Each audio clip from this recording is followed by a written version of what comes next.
Hello, good morning everyone, and welcome to this year's Institution of Structural Engineers Climate Emergency Conference.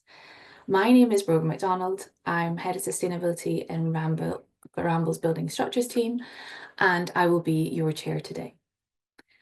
Our theme today is Sustainability in Practice, Lessons from the last 5 years and Visions from the next. It's a fitting moment to pause and reflect, not only on how far we've come, but on where we must go next. In the last 5 years, we've seen a remarkable shift. Embodied carbon is no longer a niche concern and it's mainstream. Circularity and reuse are gaining momentum.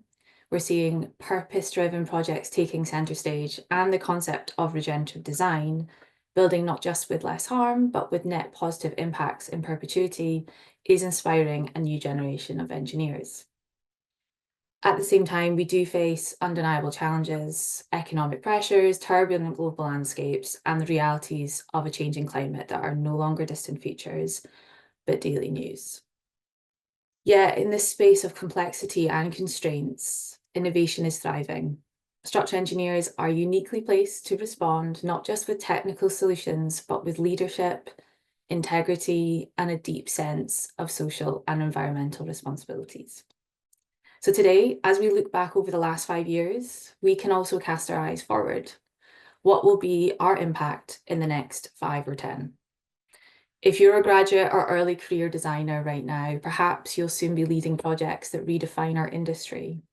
If you're mid-career, maybe in 5 years, you'll be shaping the strategies of your practice and influencing policy. And if you're a director, perhaps in 5 years, you could be on a board, you could be having power to set direction and champion change. Whatever your role, we have all that potential. And I encourage you today, as you listen, to consider not just what is possible, but what is necessary and how you in your own practice can help us move from awareness to action. So just before we start today, we have a few housekeeping. We have our Q&A tab, so you can ask your questions in there throughout the whole conference. There will be times for Q&A at the end of each session. Please, when you put in a question, can you include the speaker's name that you want to address the question to? If you have any technical issues, please reach out to our events team on the email on the slide here. And finally, a recording of the event will be available up to 6 weeks later on our iStruct website. And finally, just before we begin, I just need to read out this copyright notice. To the institution's best knowledge, copyright permission has been provided for all materials shown, and this broadcast is therefore presented in good faith. If the copyright holder believes permission has not been forthcoming, then the relevant item will be removed, or by agreement, an appropriate acknowledgement provided to accompany the recording of the online conference. So let's begin. I'm really excited to introduce our keynote presentation for today. We have David LaVersha, Director and Decarbonization Lead for Property and Buildings in WSP. David leads efforts to reduce whole life carbon across design and consultancy projects, and he's currently involved in 5 pilot projects for the UK Net Zero Carbon Building Standard. He's contributed to high-profile projects, including Eden Morecambe and the Greater Grid Partnership. So over to you, David. Excellent. Thank you very much. That kind introduction. So hopefully you can see my screen now. Is that all live and ready? Yes, all good, David. That is brilliant. So thank you very much. So thank you for that kind introduction. And from a review of the attendees, good morning, good afternoon, and maybe good evening, everyone. Thank you for getting up early and staying up late to participate in this conference. I know we have a fabulous, uplifting couple of hours ahead of us. I'm truly humbled to be asked to present this keynote speech. Everything contained in the following is the result of a massive team effort from the whole structural team at WSP. So thank you all. When I was asked to deliver this keynote, I had initially planned on exploring in detail the fabulous work undertaken by the iStruct over the last 5 years. However, having reviewed the Climate Action End of Year report and watched Will Arnold's fabulous Future Build podcast, I didn't want to sound like a broken record. I didn't want to repeat all the same things. I will, however, summarise a few of these before going on to a few of my own thoughts. So in summary, over the last 5 years, the iStruct has amended the whole culture of the institution by embedding climate change and action into all of the entry requirements to become a member. They provided much needed training material and tools to help upskill everyone working in this field.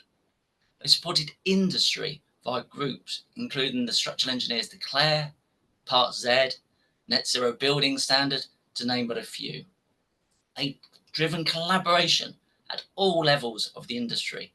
And ultimately, they've also helped to refocus by focusing on the awards to ensure they have a positive impact on humanity. So I therefore kind of decided to just tweak and amend my plan somewhat, because I didn't want to repeat these verbatim going forwards. And I've generated 3 key topics as follows. The first is a review of where we were back in 2019, 2020, to really reflect on the progress that has been made since. Number 2, going to briefly run through the WSP UK Property and Building Strategy. And this is just to share our response to the challenge. Many of you will have your own commitments and your own responses, and that's perfectly fine. All I'm doing here is just sharing in a warm, friendly environment, so then we can all learn from one another, because we know that there has to be multiple solutions and we have to find our own way. And 3, lessons learned from the last 5 years, and how do we incorporate those into the next 5 years? Because the aim really has to be to remove those blockers that we found over the last 5 years, so we can really enhance our positive influence every decision making, and every single one of us can make that going forward. So to that end, and starting on number 1 there, the world in 2019, 2020, surely no one can forget the contribution made by Greta. I constantly hear Greta's words of the green economy, blah, blah, blah, when talking on this topic. And I really hope they keep me focused on the challenges to hand. That global icon is David Attenborough. Through his wildlife programs, he really started to focus on the climate emergency like never before, and brought the challenge into our living rooms, so that then everyone can really understand what we're up against. And the UN Secretary General's impassioned words at the opening of COP, where he emphasised the climate emergency is a race humanity is currently losing, but that we can still win, we can still turn it around. And he humbly stated that his generation, which is probably also my generation, has failed in its responsibility to protect our planet, and that must change. Something in 2019 that was really kind of exciting, although I can hear Greta in my ears, is that the world banking system really did wake up. So this was a report from the European Bank, and it flagged that 2019 was the year that the world did wake up. The IPCC reports, global protests, and I think most importantly as well, a shift in that global financing was starting to make a difference. In Australia, they had the worst bushfires in history, and it was dubbed the Black Summer, and it had a catastrophic impact on wildlife, the environment, and the economy. And I think that's something that sums up that whole period so nicely, is the Great Realization poem by Tom Foolery. Whilst it didn't go viral until the end of 2021, I believe during 2020, during those dark days of the pandemic, we all felt the sentiments, and in retrospect, that we could all make a difference. So, in response to everything that was occurring around this time, the Built Environment Declare movement sprung up, and the commitments are essentially the same for any profession within the built environment, whether you're structural engineers or an architect or building services engineers. And the whole movement is about raising awareness and the urgent need for action. It was demanding faster change towards a regenerative approach. It established success criteria, awards and prizes. It was encouraging us to share knowledge and our research, to reuse rather than demolish, and to include whole life carbon. So in respect to everything that was occurring around this time, it has really, really made a difference. And I personally felt like the Declare movement gave me the green light in relation to supercharging change at all levels, because I can lean on this, that my business, my company, my profession had made this commitment, and the architect's profession and all the professions sat around the table in design team meetings. So we could leverage that and say, come on, you should be doing the same thing. And I believe ultimately we want the same outcome, which is really, I believe, neatly captured by this fabulous cartoon from USA Today in 2009.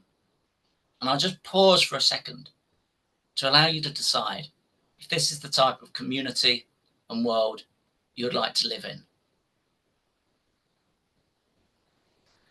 So many of the challenges we face today relate to the built environment, and engineers have helped create that. We are therefore capable of influencing a better world for all going forward. So whilst this keynote lecture will focus on carbon mitigation and climate adaptation, it is also worth pausing to ensure we're aware of the parallel challenges we face. The political slogan of Build Back Better is really quite a powerful one, because I think everything we should be doing, we should be seeking that regenerative approach to our built environment.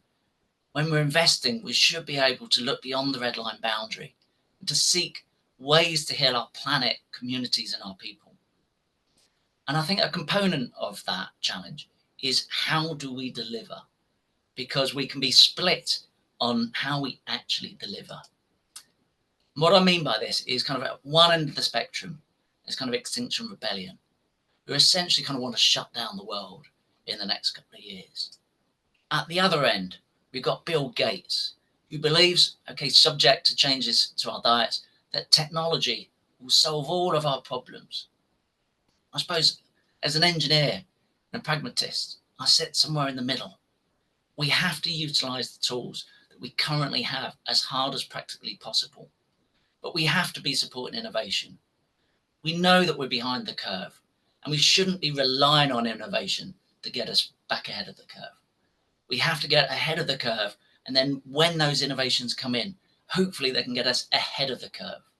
So we really have to work hard on both those trajectories, using the tools we have now, whilst also supporting innovation going forward. So how did we at WSP blend all of the above that was whizzing around into a strategy? And I suppose just going back to the beginning, we made, like lots of other organizations, lots of commitments about, and ours was about how to halve the carbon in our designs and advice by 2030, which was captured in the structural engineer along with Bureau Happold in the full spirit of collaboration. People asked at the time if 50% was the right target. Now, it was aligned to the UN requirement of halve emissions by 2030, and we also undertook some high-level analysis to suggest this was achievable. However, I'd also say that if we achieved 60%, but you, everyone else out there, achieved 70%, had we succeeded? Because everyone else, you had gone further and faster. Conversely, if we had achieved a 40% reduction, but you had all achieved 30%, had we failed? Because we would have gone further and faster than everyone else.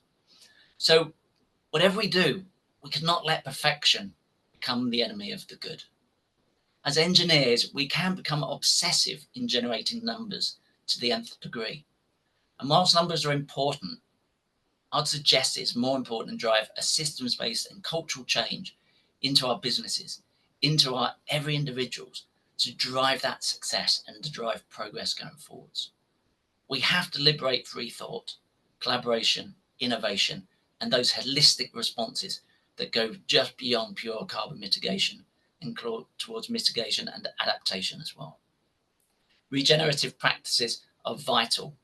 They add considerable value, but again, they're harder to quantify. So we've got to be careful of not getting sucked down that rabbit hole of trying to quantify everything to the nth degree, because we'll spend more time looking at the numbers rather than driving change. So in response to all of the above, we generated the following image that was kind of the core of the WSP UK strategy for building structures. And what this looked at, it was establishing our baseline in 2020 and looking at where do we want to be in 2030. And we've always got to be mindful that even 2030, that's an interim target. So again, let's not get hung up on precise numbers, but we've got to see that as something that a target to aim for. We also know that on that journey, best practice will only take us so far. And we're going to need more transformational interventions to make that work. So how do we do that? How do we drive that change? And ultimately, as Brogan said in the introduction there, every single one on this call, everyone in our teams, everyone in our businesses has a role to play. It might be the kind of the professional services teams, the human resources teams and the marketing teams. It might be our early career professionals through to our directors. We all have a role to play. And whilst I'm going to show a few examples here, we've got to be mindful that everyone can, partake across all of these levels. But generally speaking, our younger engineers who are designing, they're at the coalface of actually designing the buildings, the beams, the columns, the slabs, material efficiency, which is going to be discussed later, is absolutely key to make sure our buildings are really lean, and that will save cost, it will save carbon. We know also that we had to update our in-house materials, so our specifications to make sure they're aligned with concrete zero and steel zero, or our standard reports to make sure that there is a golden thread of decarbonisation all the way through, and that we were giving our engineers the language really easy, so then it was easy for them to adopt new ways of working. We have to explore the project brief and challenge the project brief. And what I'm illustrating here is the more senior you get, the more experience you get, you can probably influence these larger topics that then will drive that transformation further on down the line. So we know that changing a brief will have an impact on the course of that project, but actually looking at really lean design, it will deliver instant carbon savings in the next couple of weeks as that item is being built. So we've all got to engage in research and development. How can we help the innovation going forward? Because we know that it has to happen. So we've looked at composite CLT floor slabs and with Warwick University, and we're driving that forwards to try to get that into standards, etc., in the foreseeable future. Existing and future clients. How can we get engaged with our clients earlier on in the process? So especially when it comes to looking at existing buildings, how can we influence them before they've made a decision to demolish and to rebuild? How can we highlight the values to make sure that they know that they can generate their financial returns with their existing buildings? How do we work with the supply chain? How do we help them upscale by specifying on our projects and introducing them to our clients? We knew that we had to, reach out and work with industry and also through government. So, as a business, we sponsor things like the All-Party Parliamentary Group for Net Zero to help us be lobbying at a governmental level. And you can see how all of these changes will start trying to move that, as towards that more transformational 2030 and beyond, because we need these long-term elements fixed in. So it really is a case of many hands make light work. We have to ensure people deliver in the field of their influence whilst accepting that you can influence all of those. But where's the bulk of your time? And I think from a review back through the iStruct progress report, we can see that there's some great examples associated with all of these elements that have been developed over the last 5 years. So, please do go back through all that wonderful information. So how have we done? So based on our 2020 baseline, generated from over 100 projects, and our review in 2024, we've calculated that we've made a reduction in the carbon associated with our designs over the last 5 years of 29%. That number is based on A1 to 5, and it's a blended rate across all of our sectors on our building archetypes. Now, due to the size of the data set, there are plenty of extrapolations involved in generating that number, and we're definitely putting additional resource and processes and procedures in place to increase the number of projects, and we can break this down into sectors, etc., etc.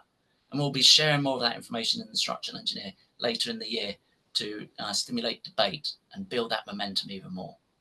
However, as previously outlined, I'm more interested in how we arrive at 2030. I'm passionate about driving the process and the cultural change into every one of the team to ensure no stone is left unturned. There are absolutely no magic bullets involved in this number. The reduction's been realised by everyone looking at every single element. And it's not rocket science. Ultimately, we've all been trying to drive decarbonisation by systematically exploring every element from that strategy, which also kind of reflects every step of the LETI decarbonisation hierarchy. So we've extensively used the tools and guidance developed both in-house and by the iStruct. Reducing basements, cantilevers, transfer beams, lean design, material specification, natural materials, refurbishments, circularity, building lightweight, all of these elements have gone, factoring towards that number. And every single member of our team is empowered to make change and to challenge the status quo. And I think this final point is so important, as influence and decision making, especially in the more mature individuals of our industry, is so hard. And I believe one of the biggest lessons from the last 5 years has been, and it's the biggest opportunity going forward, is how people actually think. Our brains use 20% of our energy, and over hundreds of thousands of years, it's learned to save energy by thinking less. The famous psychologist Daniel Kahneman proposed that we have two decision-making systems. One is system one, which is intuitive and instinctive. It's unconscious, fast, and it's when we go into autopilot. So 5 times 5, how do you tie your shoelaces? How do you get to work in the morning? When that is broken, if your commute is broken and you have to start thinking about how you're going to get to the office, that's when you go into system 2. It takes slower, it takes effort, it's logical, but you arrive at better answers. And it's the same in our design process. 95% of what you want to do is based on your lived experiences, probably from a pre-decarbonisation thought process. So we have to constantly battle to take ourselves into a system 2 thought process. And it's for this reason that everyone has to feel empowered to challenge every decision, because especially as more mature individuals like myself, you've got to challenge the way we're thinking, in case the legacy of the past that has led us to this situation is still inherent in what we're doing. In parallel to influence and decision making, we've also got to look at value, because too often we're dragged down into a cost debate. And there is plenty of research out there, like from the CBRE here, looking at BREEAM excellent buildings, where they identify that there's an increase of 6 to 8% in rents, 14 to 16% in the capital value for more sustainable buildings. And discussing risks is really important. And this is where, again, everyone can partake. So there's this wonderful report entitled Climate Risks in the Real Estate Sector from the United Nations. This was issued 2 years ago. May sound a dry subject, but I think this is one of the levers we should all be trying to utilize when we're looking at how do we drive change going forward. The reason I say that is this report was written by the global who's who of world banking. Now, this is really key, because in the banks, they're the investors who are ultimately supporting so many of our projects. And within the report, the second section here looked at the physical risks. So these are the things we ordinarily think about when we're designing our buildings. Flooding, sea level rises, extreme storms and wind, wildfires, subsidence, heat and water stress. It's those physical things that we can design when we're looking at our project briefs. However, that's not the most important risk according to the banks, because they know that that's quantifiable, that we as engineers, we can respond to those risks.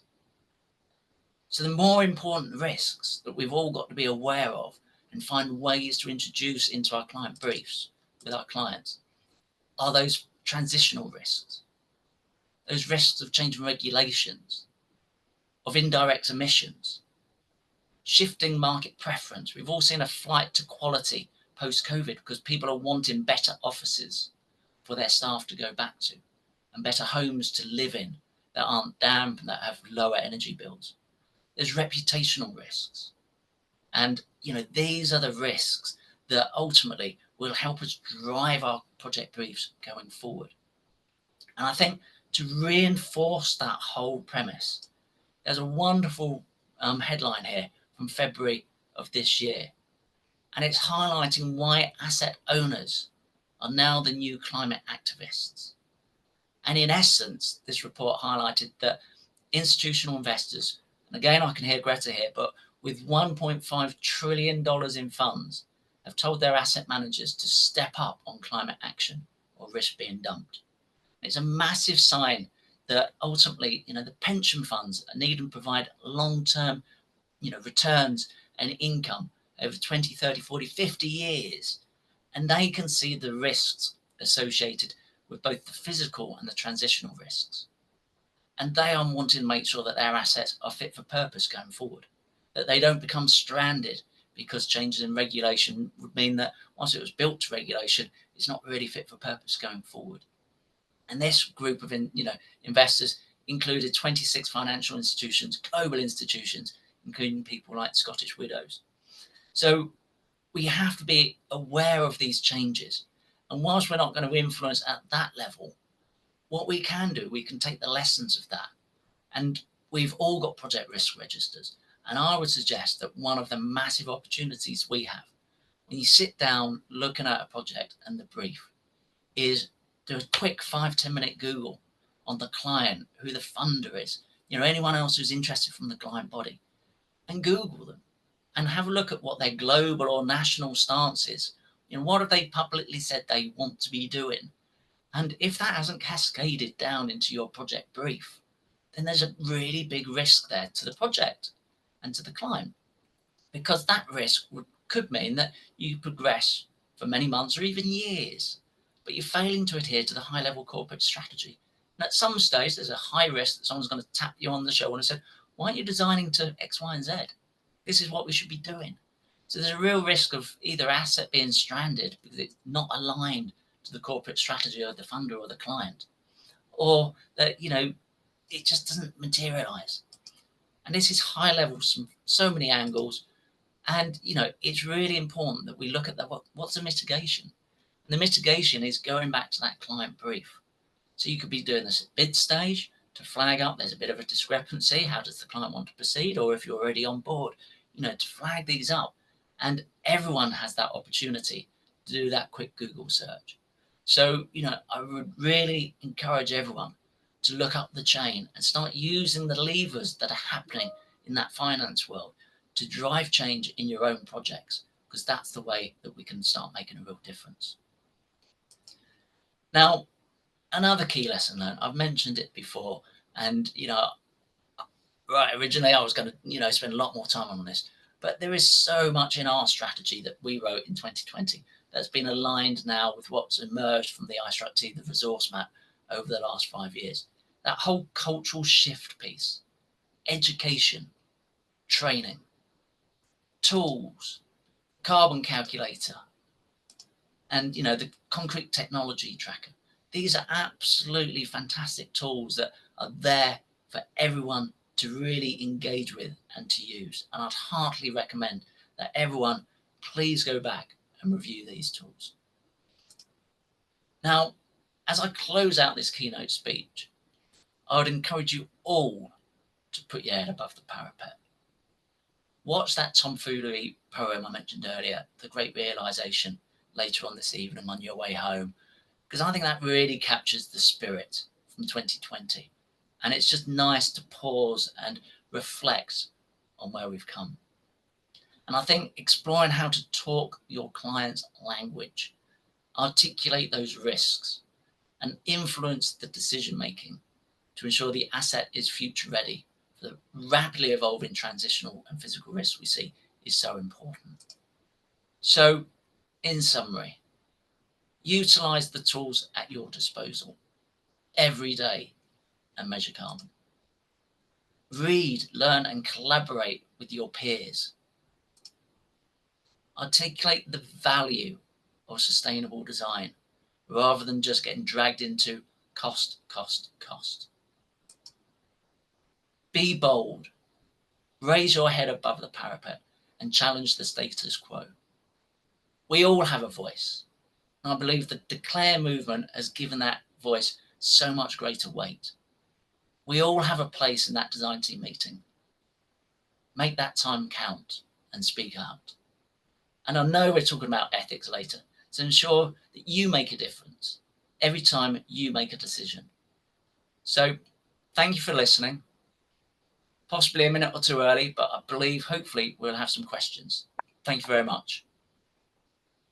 Fabulous. Thank you so much,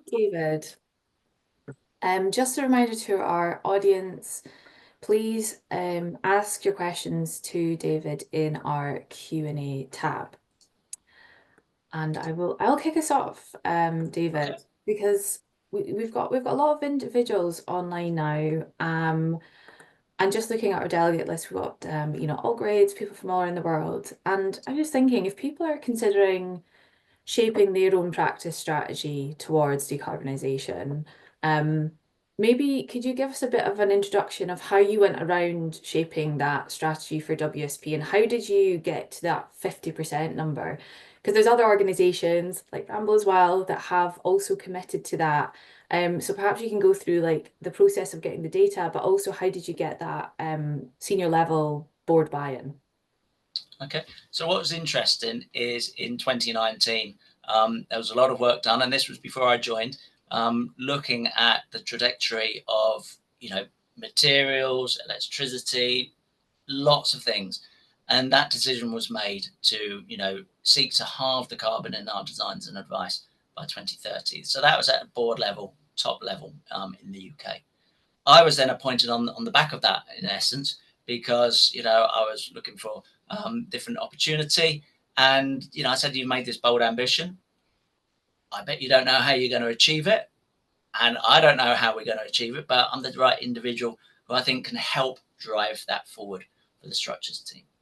But already in place, my colleague Diego had already set up a network of champions within every office, and they were starting to look at all the work that Letty had produced, etc.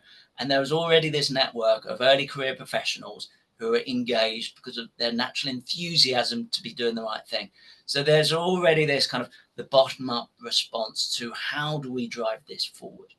And that's been a cornerstone in this, is that it isn't about creating a really small niche team around myself or around anyone. It is about upskilling everybody, so then everyone has a part to play. And I think that's been really key because, again, I can remember that nice little slide from one of the iStruct presentations, that it looked at, you can save a ton of carbon if you don't fly to New York, or, 2 tons or 3 tons if you stop driving your car, but you could save 200 tons by influencing your designs in any one year as 20% reduction. And it's really been a focus on across all of those avenues that we've got to drive lean design whilst also looking at the bigger picture. You've got to look at every single apple on the tree. And whilst we might have collected more of the low-hanging fruit over the last couple of years, driving that forwards, we've got to be mindful that we've got to be changing other things as well. So it is multi-layered, and it's about engaging with everyone. So we've undertaken surveys to see how we're engagement, and we also have WSP, P&B decarbonization awards. So every year we have awards, cash prizes for the teams that submit the best projects. That's been up to £1,000 for the best projects, and they can go out as a team and celebrate as a team building exercise. So it is about generating that momentum internally, newsletters, etc. Perfect. And I've got a really good question. We've got an apprentice from an SME, which doesn't have the carbon reduction targets, but they're looking to get all projects with scores ratings, so they know their baseline. Yeah. Past this, what would their next steps be? Well, again, I think there's small business, and how just influence those things that we've talked through previously. So absolutely lean design, looking at how can you work with your supply chains. Don't know the type of projects you work on, but look at some of those supply chains. Look at some of those innovators who are looking at different concrete mixes, or hemp-based materials, or recycled materials into aggregates, or into concrete, or into masonry blocks. So just start exploring these different materials. And I think the key here is, we're never going to get every innovation that we propose into every single one of our projects, but every conversation is one that's going to be nudging your client further forward on this conversation. So even if you only get 20% of the things you propose into your project, there might be another 20% the client thinks, yeah, next time I'll do that. So, it's about building momentum.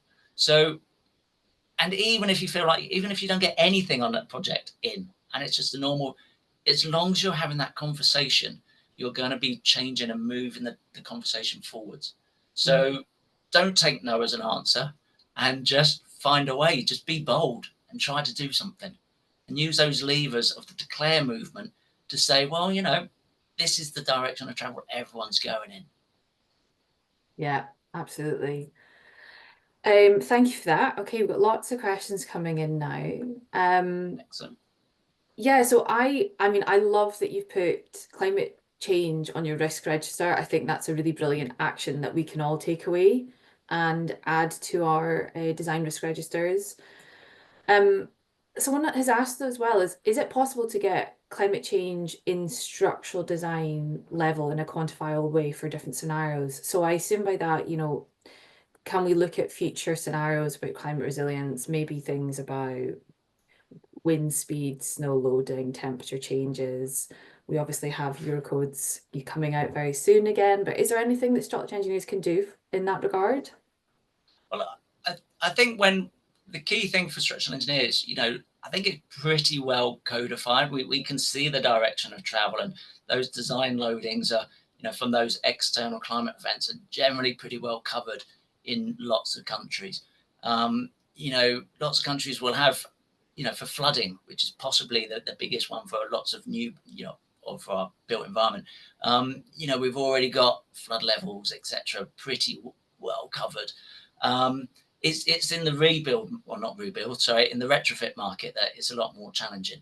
So, when we are looking at, refurbing, retrofitting, extending buildings, it is about how can we reduce those loadings by using different materials, lightweight timber, off-site manufacturers, so then it's making less impact onto the local site.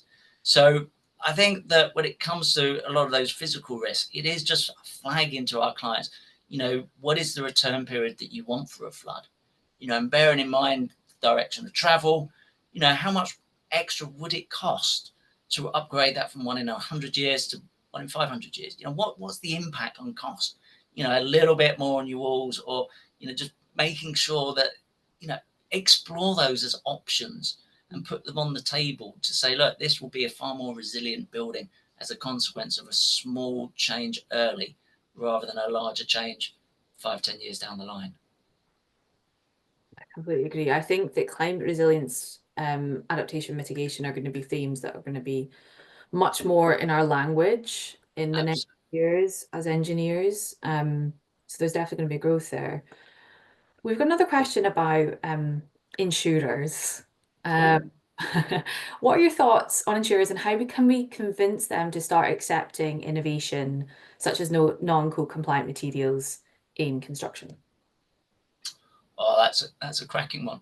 And I think that the best thing to do is to, if I go back to the reuse of structural steel as an example, because that whole initiative, when we started really looking at that in anger kind of 3, 4 years ago, it really was a case of going through systematically and looking at, right, there are already, codes in place how to do this. And it was taking everyone on board simultaneously and saying, look, as engineers, this is the process we go through. This is the way we'll select the materials, test the materials, and, make sure that we are satisfied with them. And it was a case of everyone got together. And this is a brilliant example because there was so much momentum.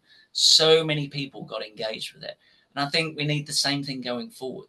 Is really is a case of looking at how do we do this. So in the CLT composite floor slab scenario that I just mentioned earlier, we're researching with Warwick University, we've got a load of test data, and we're now looking for, whilst we are trying to codify that, we're also looking for some projects in-house that we just go and do it. And so whilst it's not codified, we've got the test data that will back that up, that will allow us to talk to the insurers and have that informed discussion. So it is about having those informed discussions about, where is the risk? Or let's say about concrete materials, different concrete specifications is, okay, talk to the client and where is best to put new innovative concrete that might be in a lower risk area. So don't put it in a floor slab in the middle of your building. Do you have some, external retaining walls? Maybe you could use gabions, but, do you have something that's going to be less of an impact elsewhere? So if you do need to replace it after 20 years of monitoring and, inspections, then it doesn't impact the whole building. So how can you explore, not just with your insurers, how to use it, but where to use it? And are there less sensitive areas? And that's another conversation we're having on a range of projects with clients about the appropriate location for innovation. Mhm. Yeah, absolutely spot on. There's two things you said that made me think of some quotes that other people told me. And one on insurers. We have to remember that insurers are not technical experts, and it's our job to convince them of Yeah, the data. So we need to take them on board that journey. So I think you're absolutely spot on. The second one on where do you put innovation?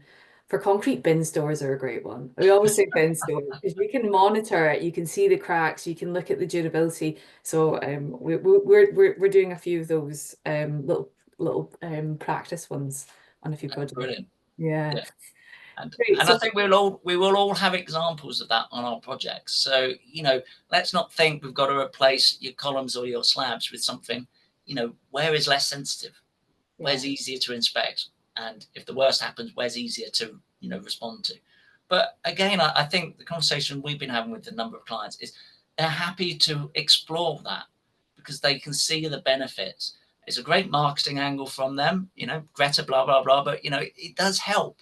And we've got to understand that we've got the added value to our clients and how can they sell it internally themselves. So yeah, it's about just that engagement and that discussion that is so important. Mhm. Excellent. So we've got time for maybe one or two more, David. Um, a really great question coming from Abiola. What's your thoughts about regenerative design as a path for achieving carbon neutrality? Do you think the UK is ready for that dynamic shift? Oh, great question. And is it ready?